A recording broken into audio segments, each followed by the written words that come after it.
So the IMP has been quiet for a couple of days, and now I'm gonna check what the gravity now is, and then I'll check it days to come, and I'll see when the gravity starts to, when the gravity stops falling, then I know that the fermentation is done.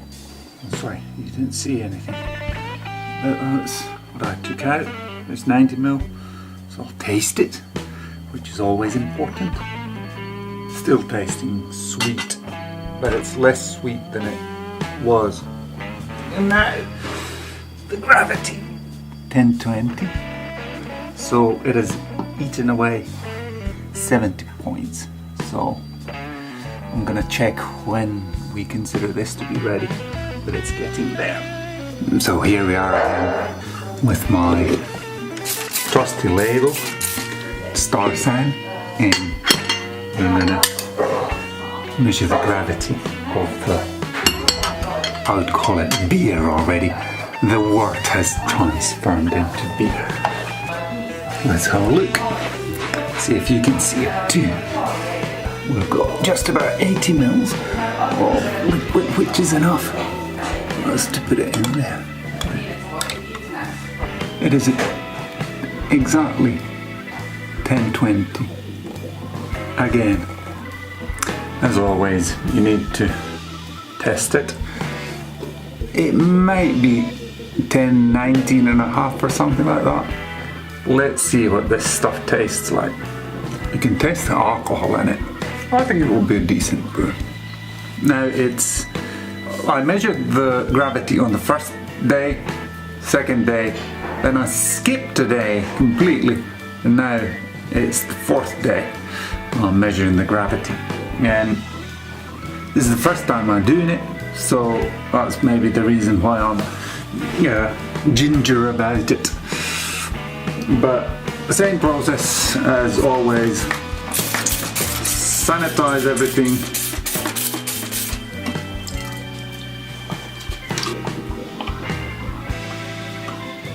Now the interesting bit. Well, let's have a go. It's still 1020. Maybe it'll stop fermenting and we can bottle it.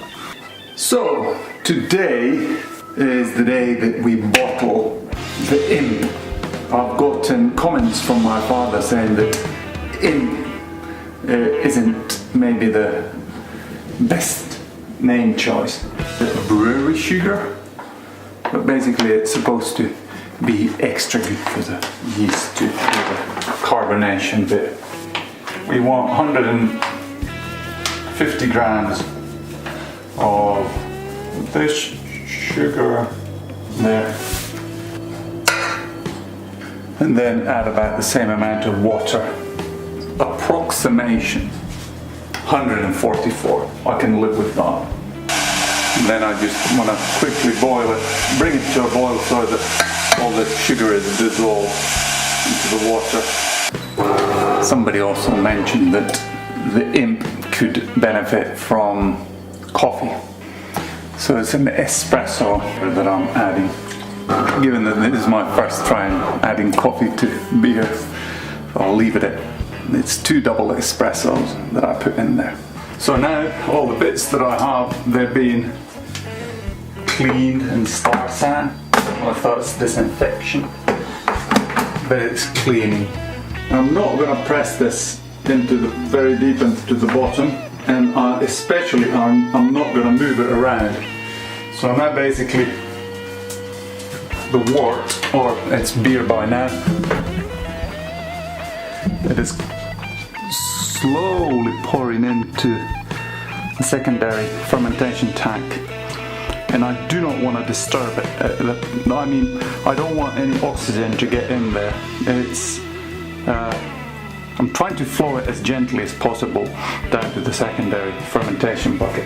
And then this stuff has cooled down, and I'm gonna gently add this to the beer. So that was sugar, water, and 2 double espressos. There'll be a hint of coffee in the taste. So the next operation is to disinfect all the bottles. So I bought 48 bottles of new, and then I have some in there.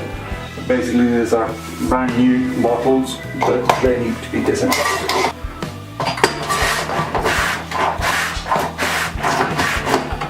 So now I've attached the bottling bit to this is called siphon, and I'll get it filled with beer first. It's just a question of putting it into bottles.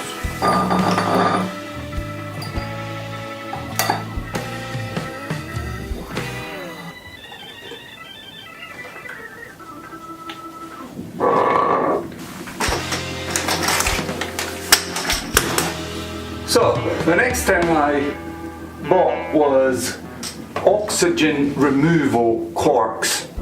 They only have them in blue. I was trying to get them in black, but the idea being, if you store your beer for a long time, then there's a small bit of oxygen there, and these corks are supposed to remove it.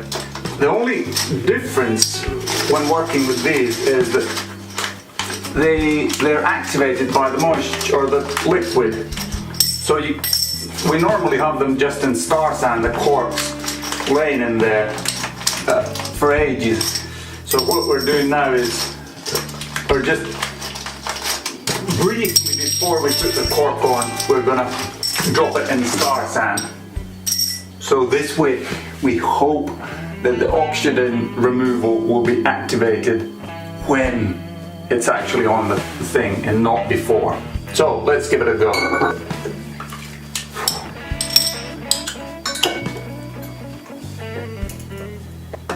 That's it. First bottle of IMP. So that's all of the beers done down there.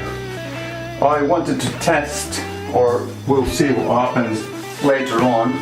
The blue ones are with the oxygen removal cap, and the white ones are without it. So I'm going to save, let's say, 3 or 4 of both of them and see how they age, and is there any taste difference between the beers in the long run. So now I'm going to wash all the bottles because they're sticky.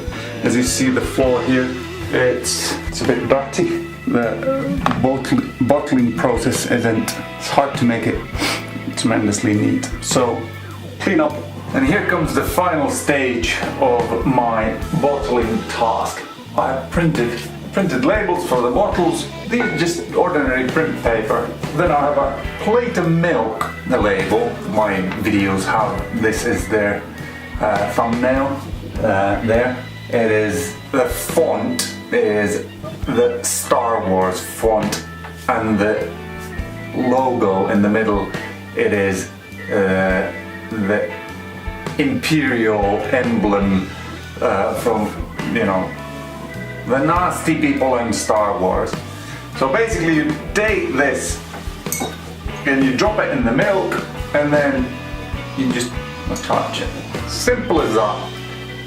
Maybe I'll later talk more about the process of creating the labels, but I print all the grains that I use, all the hops that I use, what yeast I use, if I do any extra spices, which I have espresso, then I say when it's brewed, when it's bottled, which is today's date, and then I print out the alcohol.